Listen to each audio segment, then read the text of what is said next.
నమస్తే అందరికీ. Welcome back to YouTube channel Haramma vlogs. మన రీసెంట్ వీడియోస్‌లలో నేను ఇంట్లో ఒక చిన్న పూజ పెట్టుకుంటున్నాను అని చెప్పేసి అన్నాను కదా! సో, ఆ రోజైతే వచ్చేసింది. అవును, నేను కూడా 7 శనివారాల వ్రతాన్నయితే స్టార్ట్ చేశాను. ఎర్లీ మార్నింగే లేచి తలంటు స్నానం చేసిన తర్వాత ఫస్ట్ ఆఫ్ ఆల్ అయితే నేను ఫోన్‌లో సుప్రభాతాన్ని ఆన్ చేసేసాను. ఇలాంటి ఒక వ్రతం అనేది నా లైఫ్‌లో ఫస్ట్ టైం అండ్ చాలా కొత్తది కూడా. సో, వీడియోనైతే స్కిప్ చేయకుండా ఎండ్ వరకు చూడండి. ఈ పూజ కోసం ఎలా ప్రిపరేషన్ చేసుకున్నాను, ఈ పూజ అసలు నేను ఎలా చేసుకున్నానో ఈ వీడియోలో షేర్ చేస్తాను మీతో. ఫస్ట్ అయితే ఈ పూజకు కావాల్సిందల్లా పిండి ప్రమిదలు కదా, వాటి కోసమని నేను బెల్లం తురుముతున్నాను. అండ్ నెక్స్ట్ వచ్చేసి ఈ పూజలో మనం కోరుకునే కోరిక నెరవేరాలని ఒక ముడుపు కట్టుకుంటాము. ఆ ముడుపు కోసం ఈ ప్రిపరేషన్ అనమాట. నేనైతే ఒక వైట్ కర్చీఫ్ని తీసుకున్నాను. ఒక ప్లేట్లో కొంచెం నీళ్లు పసుపు వేసిన తర్వాత నేను చూపిస్తున్నట్టు చేసి ఆ కర్చీఫ్ని పక్కకలా ఆరేయాలి. నెక్స్ట్ బిఫోర్ డే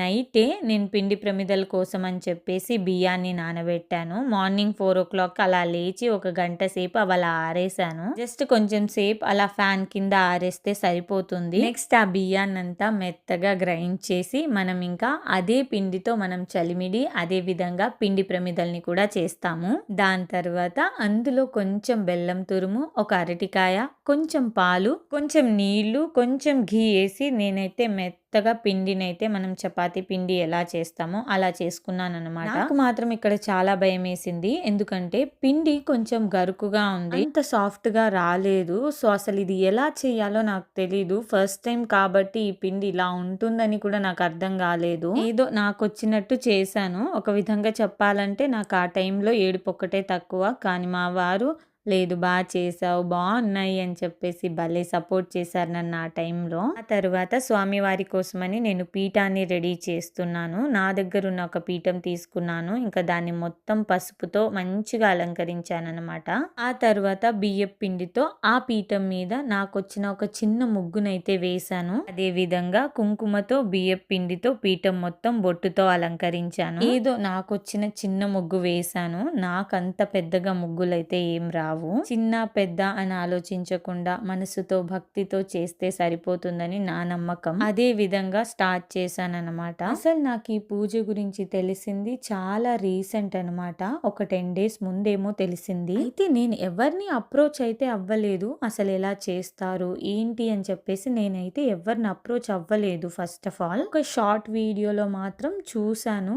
అంటే లైక్ 7 శనివారాల వ్రతం కోసం అని చెప్పేసి ఒక బుక్ ఉంటుందని, అది నేను ఆన్లైన్లో సెర్చ్ చేసి ఆర్డర్ పెట్టుకున్నాను. నాకు ఆ బుక్ రిసీవ్ అయిన తర్వాత నేను ఆ బుక్ మొత్తం చదివాను. ఆ బుక్లో చాలా విధులు అండ్ ఇన్ఫర్మేషన్ ఉన్నాయి. ఈ పూజ ఏ సమయంలో, ఎప్పుడు, ఏ టైంలో చేసుకోవాలి, ఎలా చేసుకోవాలి అని చెప్పేసి. ఈ పూజ మార్నింగ్ అండ్ ఈవినింగ్ చేసుకోవాలి. ఆ స్వామి వారికి ఏ ఏ ప్రసాదాలంటే ఇష్టమో మనం ఎంతవరకు పెట్టుకోవచ్చు అంత ఇన్ఫర్మేషన్ ఆ బుక్లో ఉంది.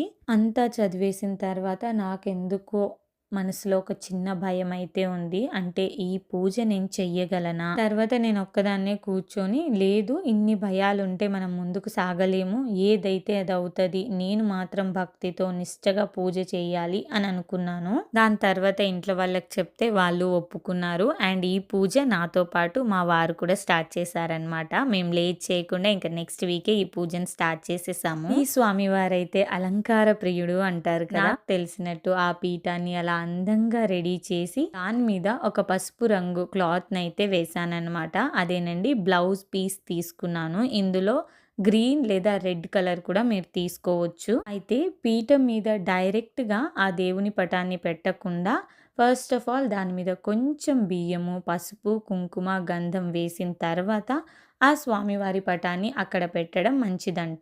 ఈ పూజలో స్వామివారితో పాటు లక్ష్మీదేవి అమ్మవారిని, గణేశుని ఫోటో లేదా విగ్రహాలు పెట్టుకోవాలి. ఈ పూజలో నేను మాత్రం కలశాన్ని పెట్టట్లేదు. కలశం పెట్టుకునే అలవాటు ఉంటే పెట్టుకోవచ్చంట. నెక్స్ట్ ఇంకొక నా దగ్గర ఉన్న పీఠాన్ని తీసుకొని బిఫోర్ ఆ పీఠాన్ని అయితే ఎలా రెడీ చేశానో అదే విధంగా ఈ పీఠాన్ని కూడా రెడీ చేసి దాని మీద గ్రీన్ కలర్ బ్లౌజ్ నైతే వేశాను. నా దగ్గర స్వామివారి పాదాలు కూడా ఉండే. సో ఆ పాదాలని కూడా నేను ఈ పూజలో పెట్టడం అనేది జరిగింది. నేను ఈ పూజలో పిండి ప్రమిదలు 7 చేద్దామని అనుకున్నాను. కానీ భయంతో అవి సరిగ్గా రాకపోతే ఏమవుతుందో అని నేను 2 ప్రమిదలు మాత్రమే చేశాను. అందులో ఒక దాంట్లో 4 వత్తులు, ఇంకొక దాంట్లో 3 వత్తుల్ని పెట్టాను. మీకు కావాలనుకుంటే ఒక ప్రమిద చేసి అందులో 7 వత్తులు కూడా పెట్టుకోవచ్చంట. నెక్స్ట్ ఇక్కడ నేను ముడుపును కడుతున్నాను. ఇందాక నేను ప్రిపేర్ చేసుకున్న క్లాత్ లో 4 వైపులా పసుపు కుంకుమలతో బొట్లు పెట్టి అందులో నేను నా దగ్గర ఉన్న వాటితో ముడుపు కట్టానన్నమాట. ఒక 7 ఎండు ఖర్జూర, 7 ఇలాచి, 7 లవంగాలు, అదే విధంగా కొంచెం పచ్చకర్పూరం, నాకు తోచినంత కానుక వేసి ఆ ముడుపుని 3 ముళ్ళుగా కట్టాను. ఇంకా ఇంట్లో పూజ చేసుకున్న తర్వాత